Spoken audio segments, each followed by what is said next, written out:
Happy New Year! Happy New Wow, Year! 2023. Hey, wow! My goodness, already. Yeah, Incredible. we're getting older. You're getting older.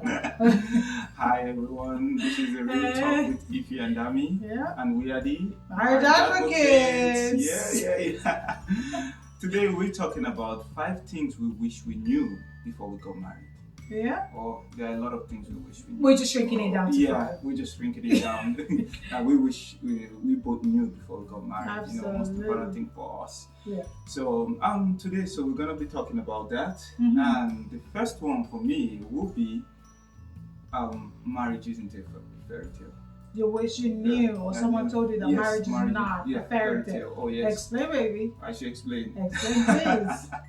So I would say that it's hard work. Mm. You need to put in the work. It takes work. It takes a lot of work. You can have a healthy marriage, but it takes a lot of work. You need to put in that, that a lot of work in it. So, for example, you can see that people that get into marriage, I always say that the husband has his own baggage that he's carrying, the wife has her own baggage that she's carrying, and at the same time, you're coming into a home and you're thinking, both with brokenness into a home, it's a lot of work to kind of deal through with that, oh work yes, through that. yeah.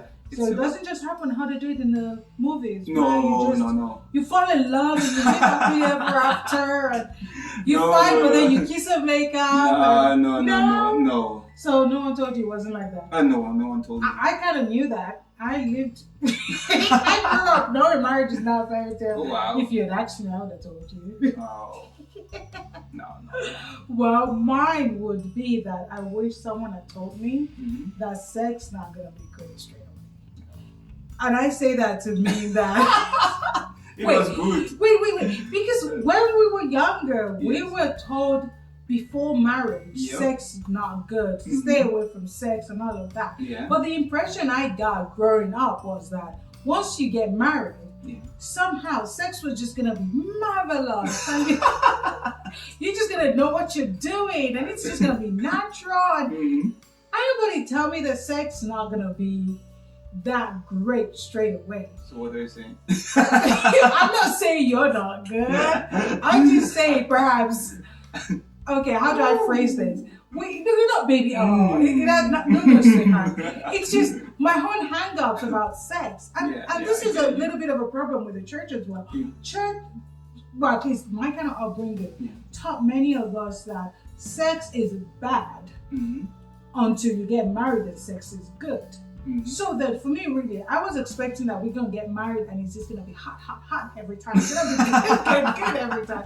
I wasn't expecting that once I'm married, there's going to be days when I just don't feel like it and I don't want to.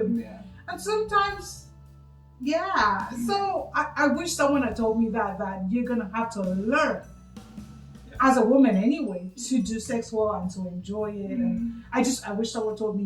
When I brought this up, we were making this list, my husband was like, no, sex was good for me. I'm going to take care of every way you're serving it. And I'm just like, I suppose that's where we had a different experience in that experience. So I would say... I'm sorry. What do you want me to do there? Okay, sex was good for you straight away. I'm talking about my... I have to accept what was given to me. Are you... All right.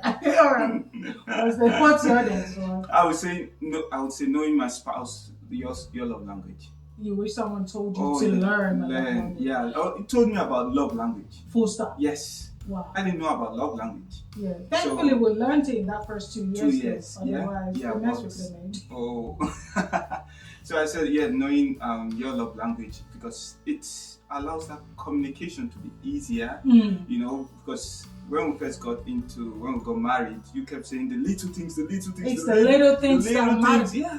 And I'm thinking, what's she talking about, God? What was she talking about? All right, let's give her a little bit of background. So, my love language is act of service and quality time. My husband's love language is word of affirmation and touch. Mm-hmm. So they might be touching me all over and everything. Just touch. I like touch, but do something also, like act of service, serve me. And he be giving me a lot of words, like just a lot of words. And I'm like, no, it's the little things. Do the little things, not just the touch. And I will be serving him by serving. I will be loving him by just serving, and you'd be like, oh, you're not touching me. So I totally get what you mean. So you wish. Oh yeah, I do wish. Yeah. Okay, and the fifth one and the final one, you want to take that? We haven't done the fourth one. Oh, we can count. Oh, sorry. The fourth one would be, I wish someone had told us that it was okay to argue. Disagreement is okay. It's okay. Okay, maybe it's not okay to argue in the sense of you're yelling at each other and you're being rude, but conflict is okay. Healthy conflict, and someone had taught us, and someone had taken the time to say, you guys will disagree, you guys will have conflict, but these are the ways to have healthy conflicts, and these are the ways, like, disagree but don't disrespect.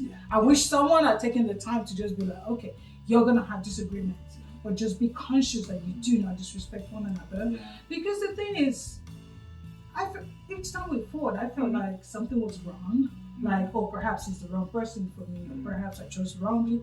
But actually, now that we're all trained and stuff, we understand that disagreement could just be meaning or be showing up those kind of different values we have and the different perspectives we have. And that's not necessarily a bad thing. And that disagreement is an opportunity to learn each other. I wish someone had told us that.